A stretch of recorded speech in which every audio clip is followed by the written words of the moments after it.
Hello everyone, अस्सलामु अलैकुम। बिस्मिल्लाहिर्रहमानिर्रहीम। Rabbi ज़िदनी इल्मा, rabbi ज़िदनी इल्मा।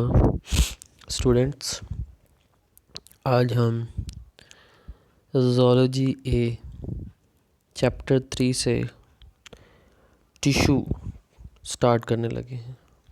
टॉपिक है टिश्यूज़। तो स्टूडेंट्स, आपको पता है tissues group of similar sales होते हैं जो सेम फंक्शंस परफॉर्म करते हैं। तब जब सेल आपस में मिल जाएं, मिलने के बाद वो एक क्या बनाते हैं, टिश्यू बनाते हैं। और टिश्यूज़ डिफरेंट काम कर रहे होते हैं, सेम काम कर रहे होते हैं। आप इसको ऐसे भी डिफाइन कर सकते हैं, group of similar cells which perform similar functions called tissues. इसकी 4 टाइप्स होती हैं: epithelial tissues, muscular tissues, nervous tissues, connective tissues.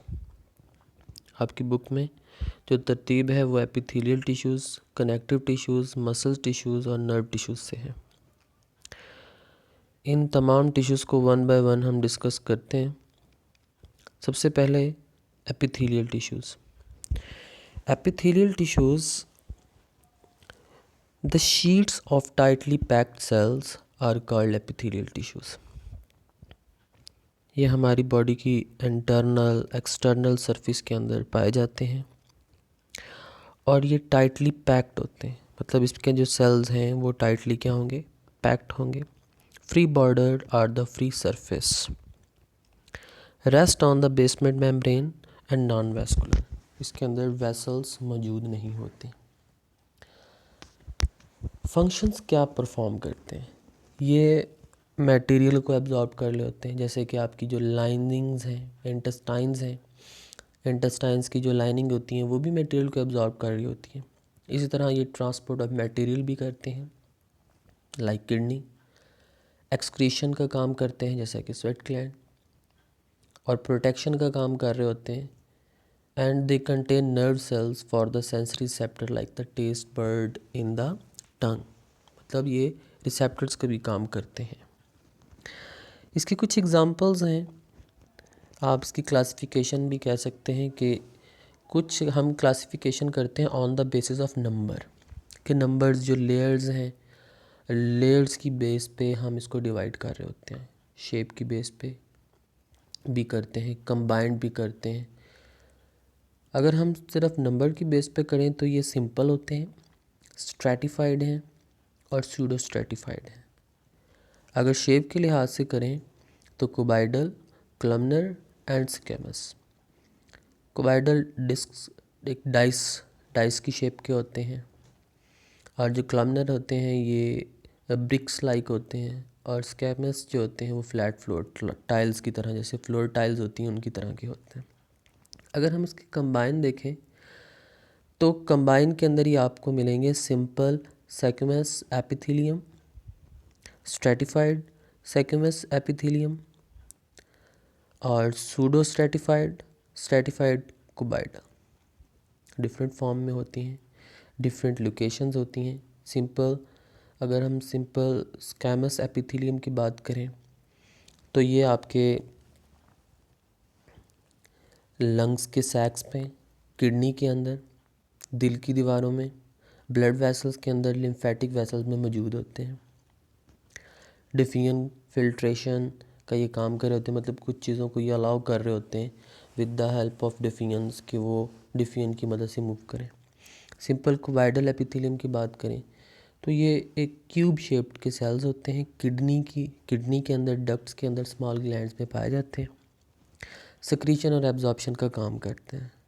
इसी तरह सिंपल कलमनर एपिथेलियम, ये single layer of elongate cells पे मुश्तमिल होती है। एक सिंगल लेयर होती है, लेंथ के लिहाज से ये थोड़े से एलोंगेटेड होते हैं। गॉल ब्लैडर के अंदर, डाइजेस्टिव ट्रैक्ट के अंदर और एक्सक्रीटरी डक्ट्स में ये मौजूद होते हैं। एब्जॉर्प्शन और एंजाइम सेक्रेशन इसका काम होता है। सूडो स्ट्रेटिफाइड कलमनर एपिथेलियम, ये आपकी जो लाइंस ऑफ ब्रोंकाई है वहाँ पे मौजूद होंगे। यूट्राइन ट्यूब्स के अंदर, जो यूट्रस की ट्यूब होती है उसके अंदर मौजूद होते हैं, और यूट्रस के कुछ रीजन के अंदर भी ये मौजूद होते हैं।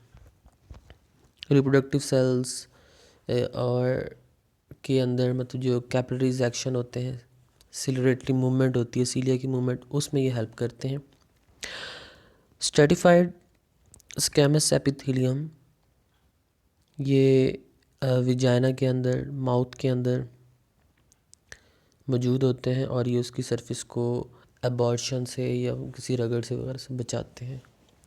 ओके स्टूडेंट्स, कुछ इसकी स्पेसिफिक एग्जांपल्स यहाँ पे लिखी हुई हैं। स्ट्रेटिफाइड स्क्वैमस, स्ट्रेटिफाइड का मतलब आपको पता है कि वो कुछ लाइंस लगी होती हैं, डार्क बैंड होते हैं, डार्क लाइट बैंड होते हैं, स्ट्रेटिफाइड कहलाते हैं। और ये एक स्पेसिफिक इसकी टाइप होती है जो विजाइना के अंदर मौजूद होती है, मैं आपको पहले जिक्र कर चुका हूँ।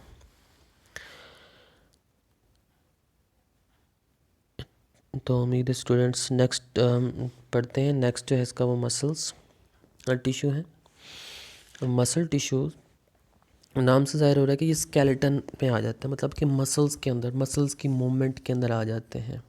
एक्साइटेबल टिश्यूज़ होते हैं, थोड़ी सी भी एक्साइटमेंट हो ये वर्क करते हैं, और छोटे भी हो सकते हैं इसके अंदर क्योंकि फिलामेंट्स मौजूद होते हैं।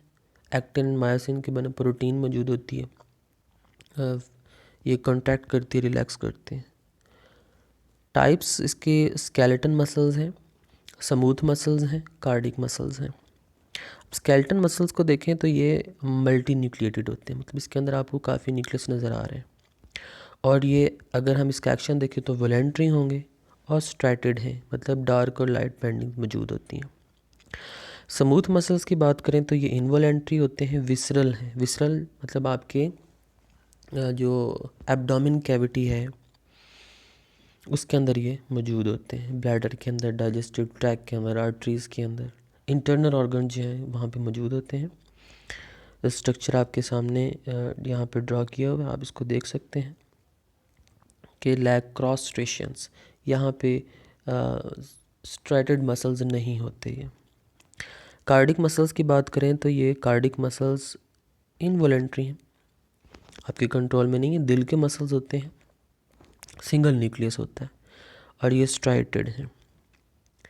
अगर हम इसको कंपेयर करें स्केलेटन मसल्स से, तो स्केलेटन मसल्स की तरह स्ट्राइटेड तो हैं लेकिन ये ब्रांच्ड होते हैं, और इसके ब्रांच्ड आप ये डायग्राम देख सकते हैं यहाँ पे, इस ब्रांच्ड को आप कहते हैं इंटरकैलेटेड डिस्क, आपस में क्या है, कनेक्टेड है।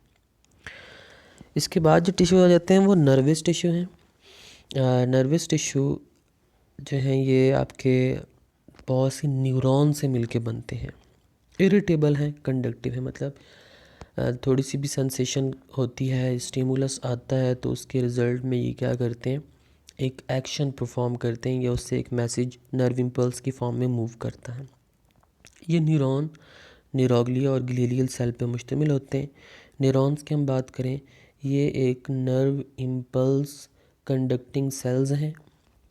न्यूरोग्लिया क्या होते हैं, न्यूरोग्लिया ये प्रोटेक्शन के लिए सपोर्ट और नरिशमेंट प्रोवाइड करते हैं। इसी तरह इसमें गैलीलियल सेल्स होते हैं जो न्यूरॉन के बाहर एक शीट्स बनाते हैं, और ये प्रोटेक्टिव शीट होती है जो नरिशमेंट में दे रही होती है, और इसके पेरिफेरल नर्वस सिस्टम को भी मेंटेन करती है। स्टूडेंट्स के बाद जो इसके अंदर आ जाते हैं टिश्यूज़, वो कनेक्टिव टिश्यूज़ होते हैं। कनेक्टिव टिश्यूज़ नाम इंडिकेट कर रहा है कि ये कनेक्ट्स करते हैं, जोड़ते हैं, दो चीज़ों को जोड़ने वाले टिश्यूज़। इसमें कुछ फाइबर्स आ जाते हैं, स्कैटर्ड सेल्स होते हैं, इसमें कुछ ग्राउंड टिश्यूज़ आ जाते हैं, एनालॉजी है, और इसमें कुछ आ जाते हैं लूज़ कनेक्टिव टिश्यूज़ होते हैं, कुछ फाइब्रस कनेक्टिव टिश्यूज़ होते हैं, एडिपोज टिश्यूज़ होते हैं, आपकी कार्टिलेज आ जाती हैं, बोन्स आ जाते हैं, ब्लड्स आ जाते हैं। ये तमाम चीज़ें क्या हैं, कनेक्टिव टिश्यूज़ की एग्जांपल हैं। लूज़ कनेक्टिव टिश्यूज़ की हम बात करें, ये थोड़े से फ्लेक्सिबल फाइबर्स होते हैं, फ्लेक्सिबल हैं ये, और ये कहाँ पे मौजूद होते हैं, epithelial to underline tissues. They are also use for the packing material to hold organ. Packing material के अंदर ये मौजूद होते हैं।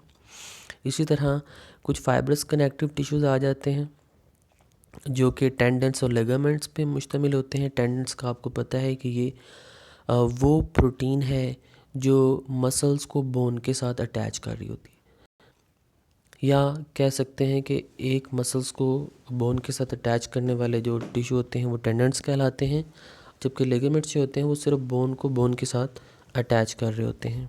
इसी तरह आपने पढ़ा इसके अंदर कि जो बोन होती है, बोन की जो सेल्स होते हैं वो ऑस्टियोसाइट्स कहलाते हैं, और इसके दरमियान में मैट्रिक्स मौजूद होता है, एक एयरफील्ड कैविटी होती है जिसको आप लिक्यूना कहते हैं, उसमें कैल्शियम फॉस्फेट मौजूद होती है। ये बोन का स्ट्रक्चर आप देख सकते हैं। ये ब्लड भी कनेक्टिव टिश्यूज़ है, ये एडिपोज टिश्यूज़ हैं, ये तमाम क्या हैं, कनेक्टिव टिश्यूज़। तो स्टूडेंट्स ये हमारा आज का टॉपिक था, उम्मीद है आपको समझ आ गया होगा। बेसिक चीज़ें थी सारी, इसे एक बार रीड कर लीजिएगा। अगर कोई क्वेश्चन है तो आप पूछ सकते हैं। तब तक के लिए नेक्स्ट टॉपिक में इंशाल्लाह ताला हम मिलते हैं, नया चैप्टर हम स्टार्ट करेंगे।